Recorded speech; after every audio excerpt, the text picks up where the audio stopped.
Hi my loves! Welcome back to my channel. Today's video, mag-reading tayo for water signs kagaya ng Scorpio, Cancer, Pisces, Aquarius, Pisces. Okay, Pisces,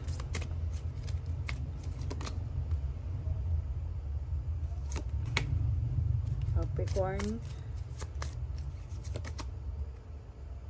Taurus,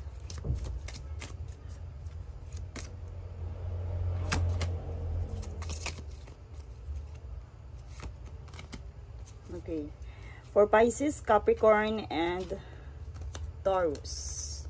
Okay, this is for you. This reading is for you.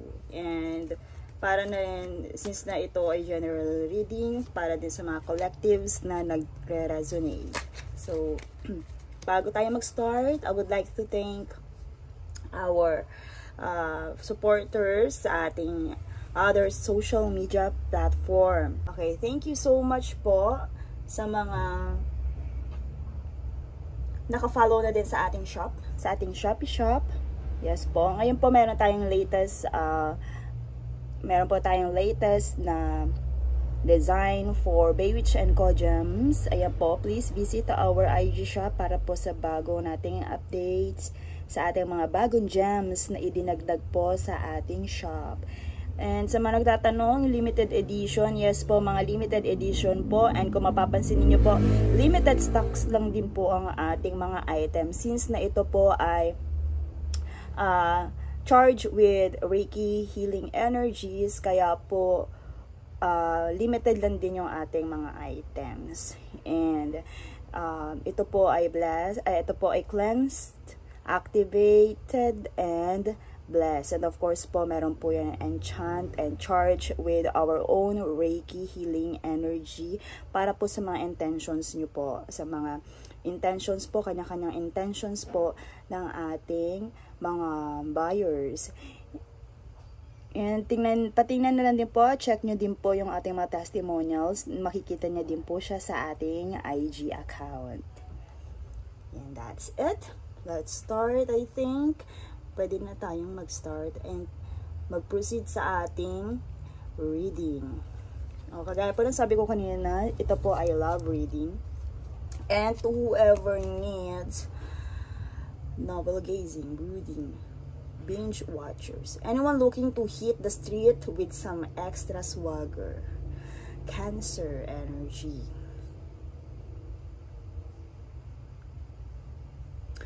Okay. Ang focus na love reading na to, para kahit mukhang very emotional po energy na reading for Pisces, Taurus, and Capricorn.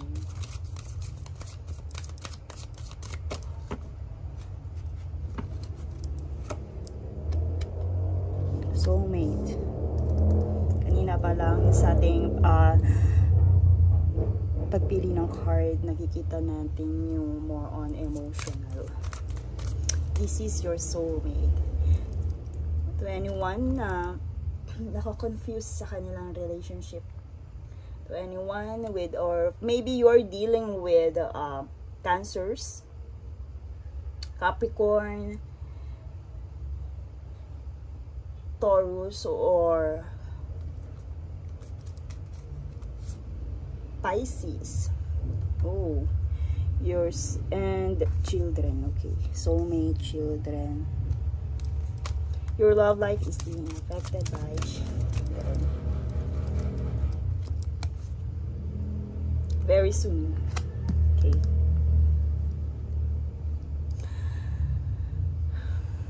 Okay, I can see that this connection was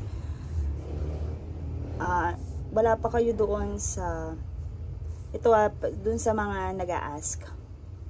I feel the emotional loneliness. Anyone looking for their someone. So for those of our collectives, especially sa ating Pisces, Capricorn, and Taurus na looking for their someone, if you are dealing with a specific person, kung nararamdaman mo yun, and or ito yung mga makikita ninyo na isang mga hints for your soul partner. If you're dealing with that person, yes, this is to confirm that that is your soulmate. Okay, this is to confirm that this is your soulmate, and one particular sign na siya ang soulmate mo, bukod sa magaan ang loob mo sa kanya, you have a strong connection with children. Maybe your career, maybe your, sabihin natin, meron kayong samahan na connected sa mga children. Your love life is being affected by children. Or maybe pag yung time na ikaw ay dealing with children, at saka mo may encounter itong si soulmate. And this, very soon, clearly decide what you want so that it comes to you right now.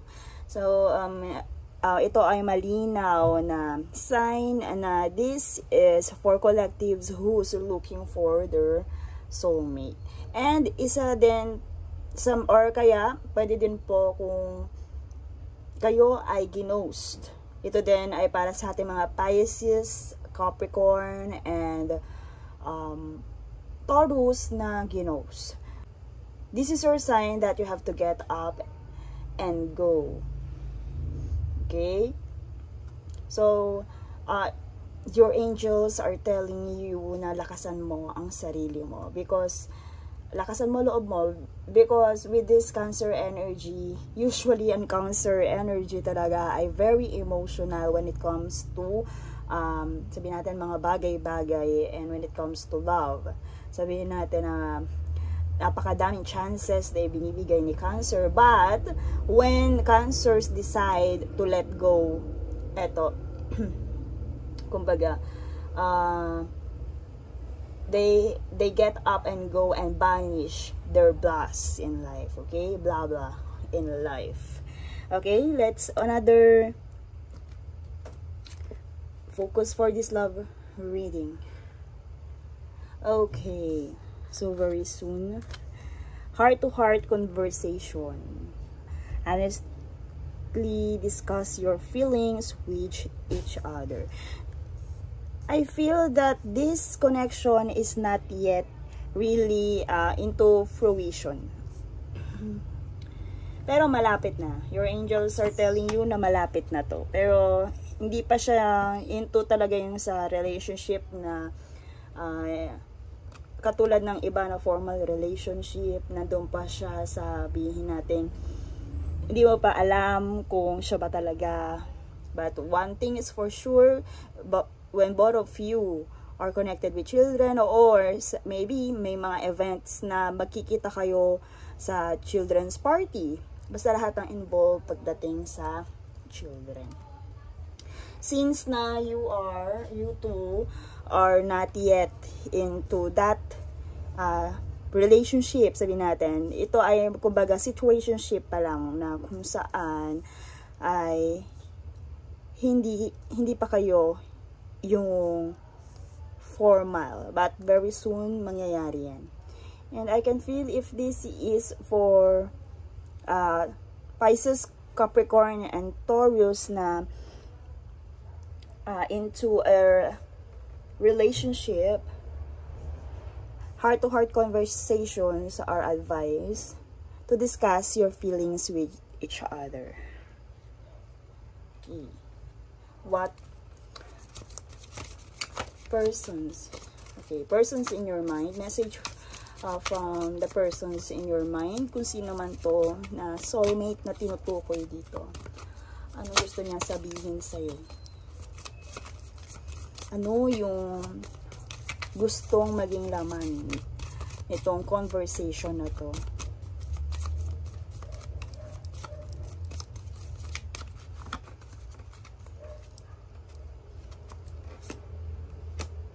You speak to me through music. Kagaya ng sinabi ko, this is not yet into fruition. This is just a situationship na hindi pa kayo nagkakasama, or sabihin natin hindi pa kayo. Okay? You speak to me through music. So, minamanifest ka ng taong na to subliminally. Minamanifest ka niya, and maybe ganyan din siya sa'yo. They speak to you through music. So, be attentive doon sa mga music na maririnig mo, dahil iyon ay maaaring may mga messages.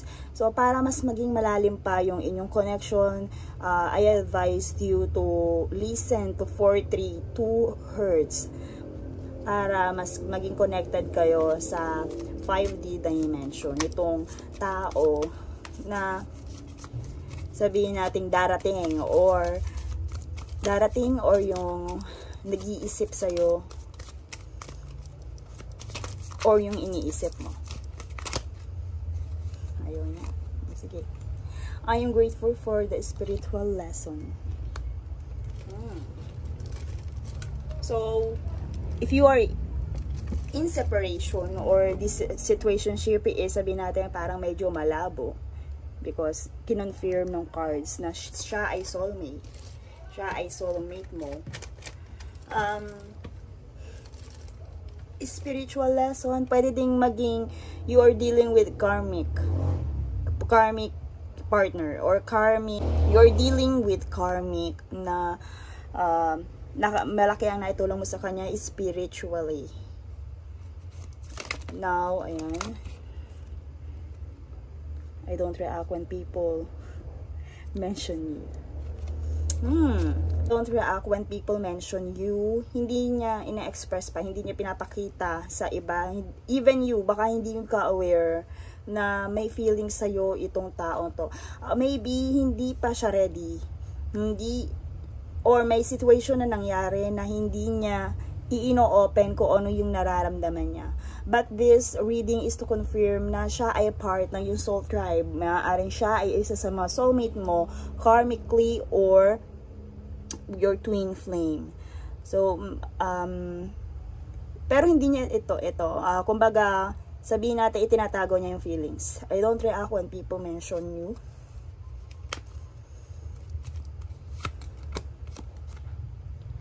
The timing just wasn't right for us. Baby, ginost ka kagaya kanina dito ng taong to dahil iniisip niya na hindi pa ito yung tamang panahon para sa inyong dalawa. Right? So, kung nararamdaman ko ikaw ay nakakaramdam emotionally, nagtatanong bakit kailangan na parang ito ay maging running and chasing situationship. Always remember, if you are feminine, ang kailangan mo lang gawin is magkaroon ng self-respect. Okay? Kumbaga, kung ikaw ay yung ginost, hayaan mo siya.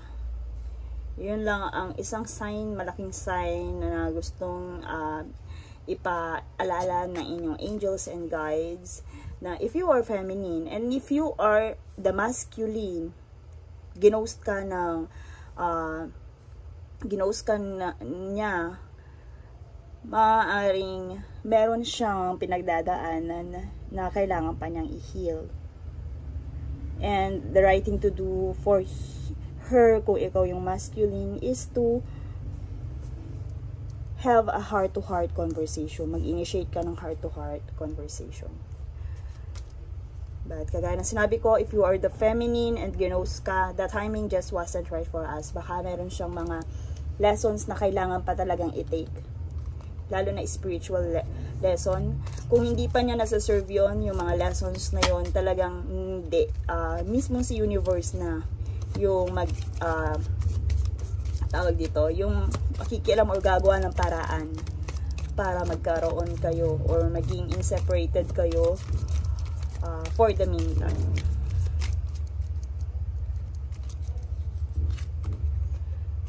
I replay our conversations over and over. Maybe this person is this is to confirm that this person is naging parts ng past mo. Maybe na-encounter mo na din talaga siya, or sa mga nagtatanong nga na singles, or yung wala pa talagang, hindi pa talaga into relationship. Yes, ito ay past, part ng past mo. Maaaring kaibigan mo siya before. Okay, maaaring karoon kayo ng mutual understanding. My life is not as together as it seems. So, meron pang pinagdadaanan ang inyong person. So, pag ganyan ang partner, soul partner, ang dami niya talagang pagdaanan pa. What you have to do is to have a boundaries, self-respect, and of course, self-love. Okay, may collectives. Kailangan, pabayaan natin sila. Kailangan nila yun.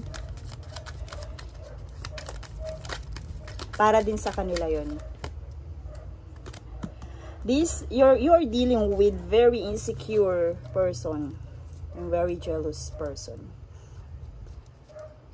They are very competitive and insecure. Maaaring hindi pa sila ready because baka iniisip nila hindi mo pa sila deserve. They are very insecure with themselves. Kahit tingnan natin ng sabihin natin hindi naman wala siyang insecure, that person is really insecure, dealing with insecurity. Marami siyang gustong i-fulfill at patunayan sa kanyang sarili.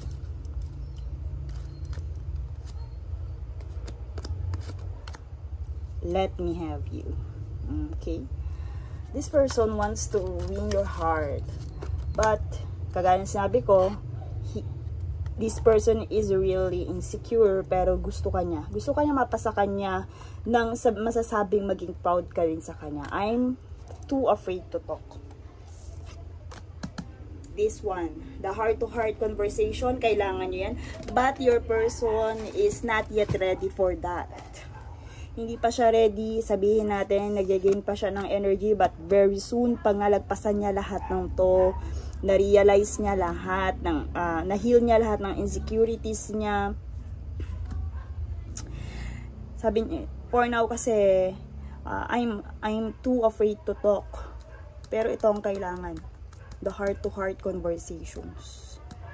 But our angels and guides, kagaya na sinabi ko, kung si universe or ang ating spirit guides ang gumawa ng, sabi natin, gumawa na ng paraan para maging separated tayo at ma-serve ang lessons, very soon, they confirming very soon, darating at darating din yung heart-to-heart conversation na to. But right now, your person afraid to talk about that matter. Ooh, jump in. I just wish things were different. I can feel that this person is not is afraid. Okay, kung ano man yung nangyari sa inyong dalawa, kung ano man yung situation na nangyari sa inyo, sabihin natin na dahil doon, kaya siya takot makipag-usap. Hindi niya alam kung paano niya i-heal yung bagay na yon. Hindi niya alam kung kailangan, meron pa ba? Kung meron pa ba? Kung maibabalik pa ba? I just wish things were different. Or maybe yung situation na to, I feel that this person, you're dealing with a person na nahihirapan siya sa situation. Gustong-gusto ka niya, pero hindi niya pa kaya sa ngayon. Okay? My collectives, my loves. Yes, this person yan, to confirm 7-7. Malapit na siya. Kumbaga, pag yung mga wounds na to ang na-heal ninyong dalawa, the 7-7, this is also a sign from your angels na this is supported, and ayan, tatlong 7. Sabihin natin, very fortunate connection. Pero itong dalawang to or yung connection na to ang sabihin natin nakalagpas or na-heal yung bawat wounds nung dalawang energies. Yes, this is to confirm mo. 777. Napaka-fortunate at sabihin natin lucky. Pwede kayong maging power couple. Ano ba yung nakikita natin na as maswerte na couple, 'di ba? Power couple, nagja-jive yung energies ng isa't isa, ideal couple. Maaaring mangyari 'yon kung mahihil nyo yung mga wounds or malalagpasan ninyo yung mga test na kailangan yung malagpasan. So my loves,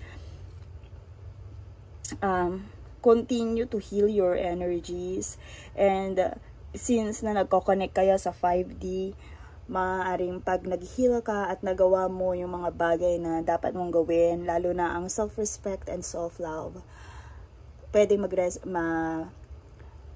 magkaroon din ng ripple effect sa kanya yon at mag-heal din siya with his or her own way. Laging tandaan, yes, ayan, this is to confirm. Lahat-lahat ay mag-a-unlock when you two choose to heal your wounds once. Yes.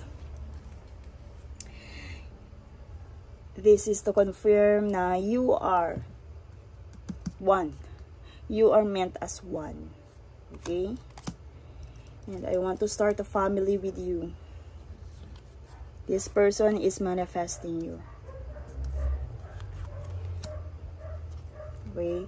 But, hindi mo yon nakikita. Hindi mo yon nararamdaman. Sabihin natin yung yes, nararamdaman mo, pero hindi niya yung ipinapakita na ganun yung ka-intense yung nararamdaman niya sa'yo. But this person wants to have a family with you.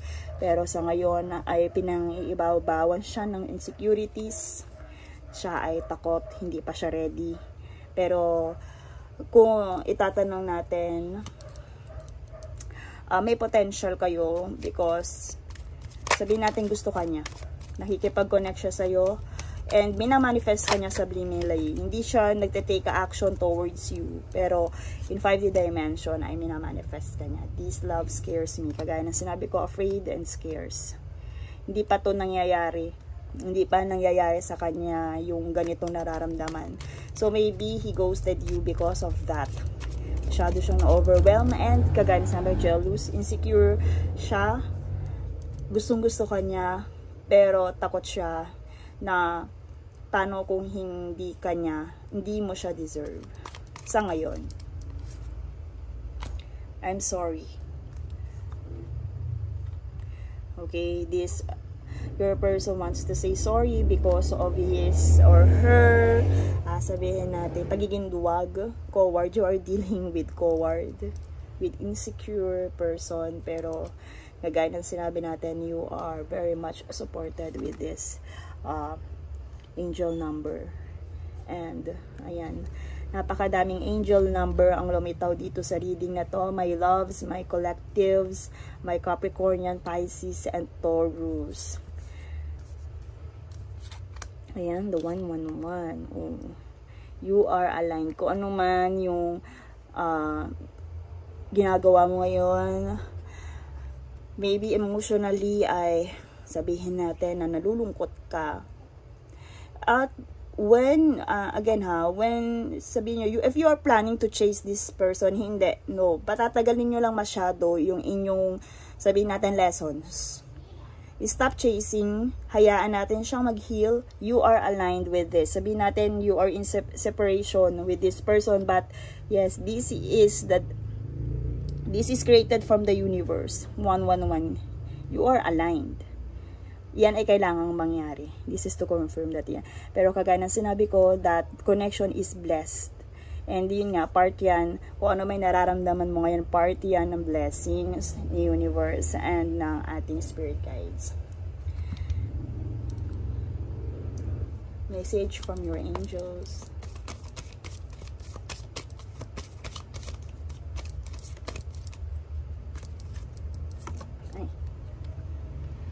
Okay, this situation will improve very, very soon. Okay, my collectives, I feel your, sabihin natin, loneliness, your emotional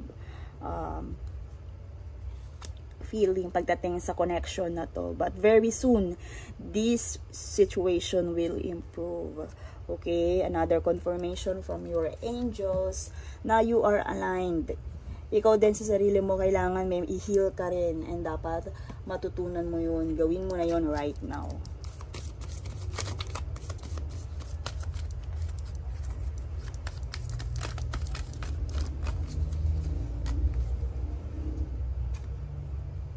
Right now, you are advised to spend time with your family and friends. Maybe, meron din kayong mutual friends. But time will tell kung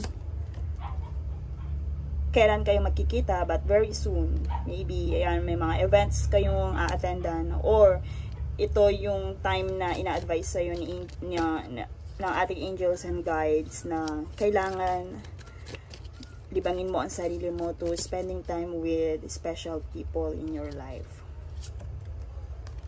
Energy work. Align your energy. Align your energy and nurture your own energy, especially your feminine energy. Write a gratitude list. Okay, so yan yung mga bagay na gawin mo. Kagaya dito, clearly decide what you want in life. So, pag inunahan mo siya ng gratitude, pwedeng ma-manifest mo yung taong para sa'yo, or yung soulmate mo, or yung taong tumis mo. Clearly decide what you want and then manifest it through writing a gratitude list. Okay? Last message from our angels. Yes, you are advised to leave home. Lumabas-labas ka. Kung ikaw ay emotionally tortured right now because of this ghost, o sabihin natin running and chasing situation. If you are dealing with, sabihin natin, nagkaroon kayo ng conflicts, arguments before, kung feeling mo lack of support, spend time with your special friends, your friends and family. Kung feeling mo, ito, my loves, if you feeling down, ayan, 222 and 555, magbabago din yung situation na yan. If you're feeling unwelcome, dahil nga ginost ka, iniwan ka ng taong, sabihin mo na iniwan ka sa ere ng taong to, you are supported, very much supported.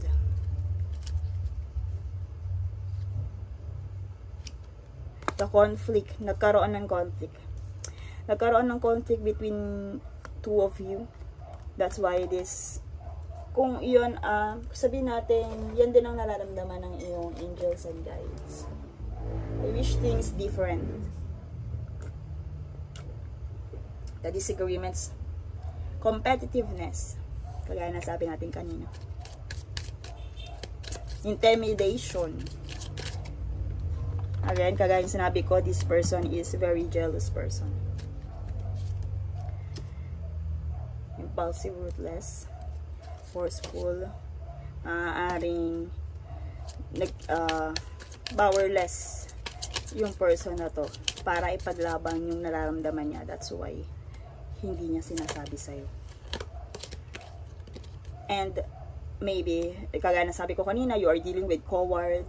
Hindi niya kaya yung love, yung intense love na nararamdaman niya. Right now, your person is unafraid to move on, or unable to move on. Or sabihin natin, that time, your persons ghosted you because, sabihin natin, immatured, or because of immaturity, unable to move on.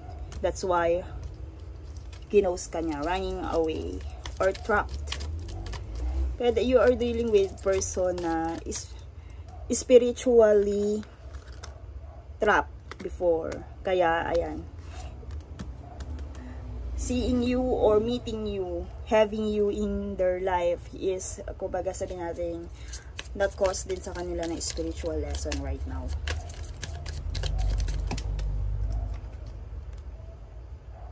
And ayan, recovery, leaving abusive or toxic situation, detachment. Kung ito nag-cause sa'yo ng pagiging toxic, sabi natin release. Reclaim your power. Reclaim your power, your independence. Again, leave or leaving abusive, toxic situation. Maybe right now, napaka-toxic talaga ng naidulot ng taong kung sa'yo. So, your angels are telling you to reclaim your power. To retreat after failure. To earn your power because Leo, 2 times lumitaw ang Leo. Your strength. Reclaim your power and your strength. Yes. Soon. The world. Ayan. The world card, completion, integration, and accomplishment.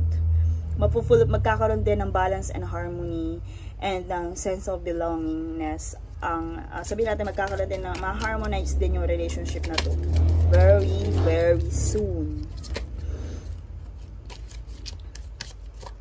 A message from your angels and guides. You clearly see this harmony working alone. Ngayon, lack of conflict. 3 times lumitaw yung conflict. This is not a divine timing. Because yung conflict, paulit-ulit niya sinasabi na may conflict between this connection.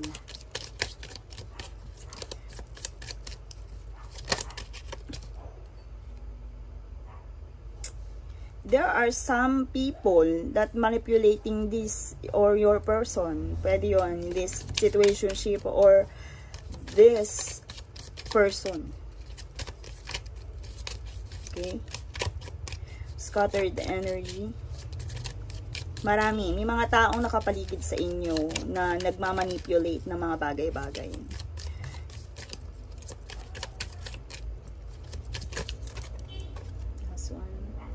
Heartache na nagkakos sa iyo ng emotional pain,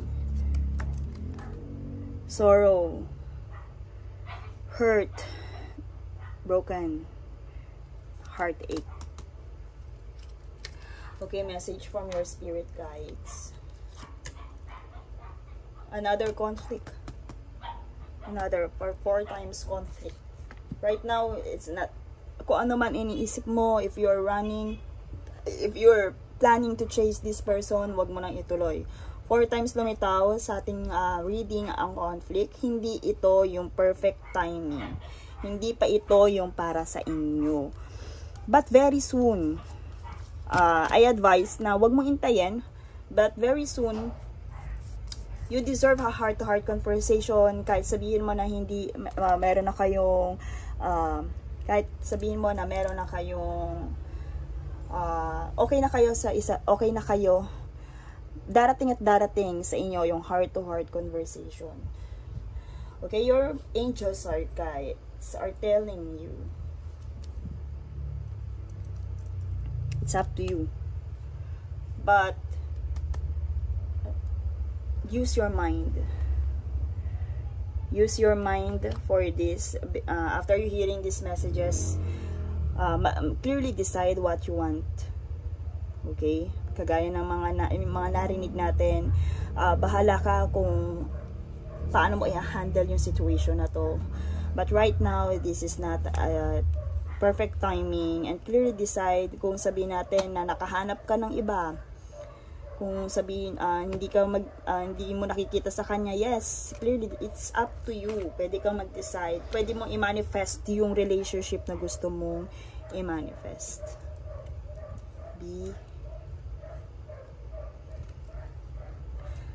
Okay, within the next few months, the healing, looking for a sign because paparating na yon. And in the near future, what else? Angels and guides.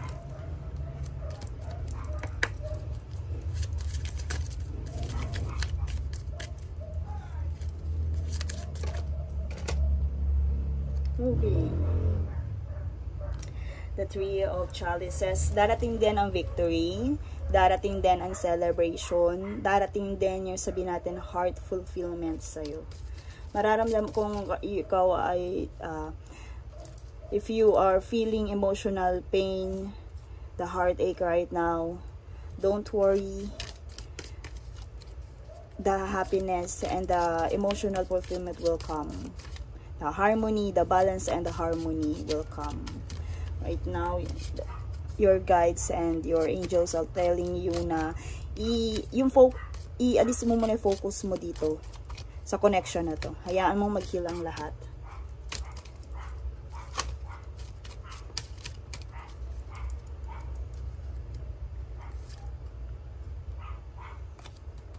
Nine of Pentacles. Okay, focus on your resources. Focus kung saan ka masaya. And way back home, babalik at babalik kayo. Kung siya ay para sa'yo, siya ay para sa'yo. Kung ang bagay na to ay iniisip mo na para sa'yo, ito ay magiging sa'yo. Okay? But right now, Pentacles, focus on your Pentacles, on your resources. Go get your bag. Let go. And focus on your, sabihin natin, stability and resources. What else?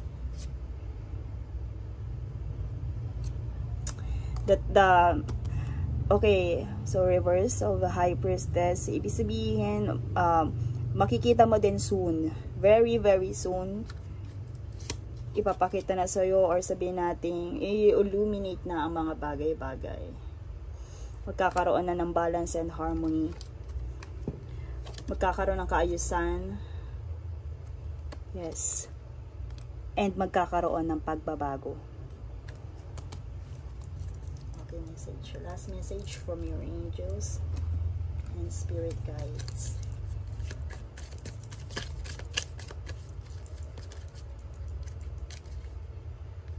Abundance. Yes. Focus on your abundance right now.